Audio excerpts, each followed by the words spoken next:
I'm Rachel Carr. I'm a GB junior team coach, and today we're here at the Psychi Climbing Festival. I'm just about to run a dyno workshop that works all the way from intermediate up to advanced level, basically giving everyone a challenge if they need it, but teaching everyone the basic techniques of a dyno. It's suitable for absolutely anyone, and the first thing to do is just get some confidence, so come along and give it a shot.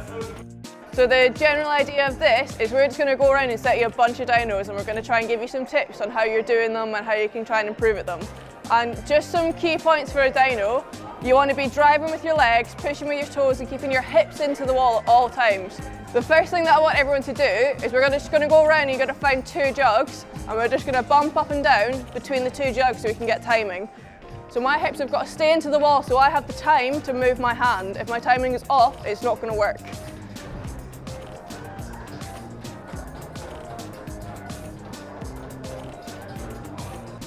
So do you see how I flicked my hips in?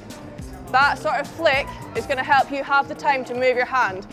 You just want two nice solid feet, and then if you can, do two sets of two hand holds and just try and bump between the two, and you want to have a point where you're weightless. You don't want to be snatching at it or like grabbing too fast or too slow. You want to get the timing perfect. What I want you to try and do now is try and catch this orange one. So it's not going to be as nice. You can still try and catch that one if you want, but we want to focus on this or even that, and see how much your hips then have to go into action, because if you're getting your hips wrong, it's going to pull you out. Okay, because my hips aren't in there, so if I get my hips in, that was much easier for me because I had that time at the top to move my hands. If you can get this bit right, it'll come much more naturally when you want to actually start letting go. Yeah, have a shot.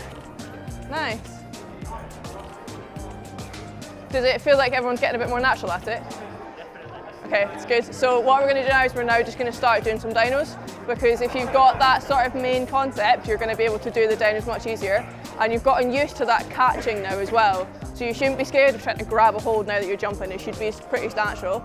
So we'll start nice and easy with this green one, and you can pick which hold you want to jump to. It can either be this one or this one, but you've got to think about that hips thing again. Act as if you're going to catch that at the perfect timing, but this time your feet are going to come off. Okay? Who wants to go first?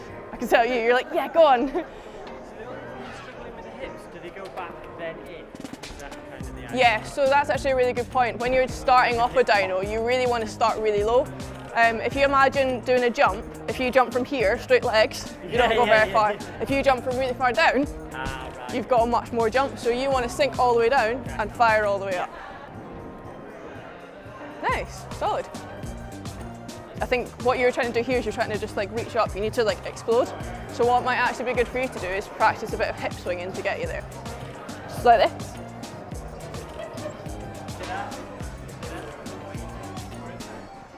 So you can use any feet you want.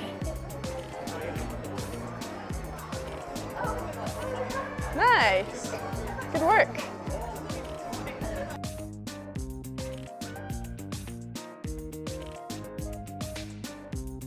Everyone on the dyno workshop, we are going to head through to the hub and try the 4 preset dynos that we've got.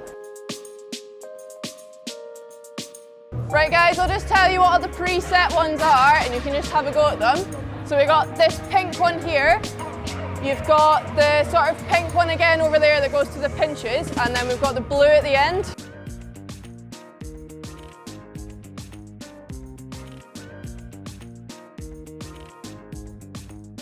Yeah, is everyone kind of happy with the movements of dynos, the kind of techniques that go into them, feeling a bit more confident at them? Yeah, cool. Yeah, well I mean, now that you've got like how to do them, you can now go and you can work out different ones and build up, because there's obviously like a strength and power aspect that comes into it, but you've got the technique nailed now, so you can just keep getting better from here.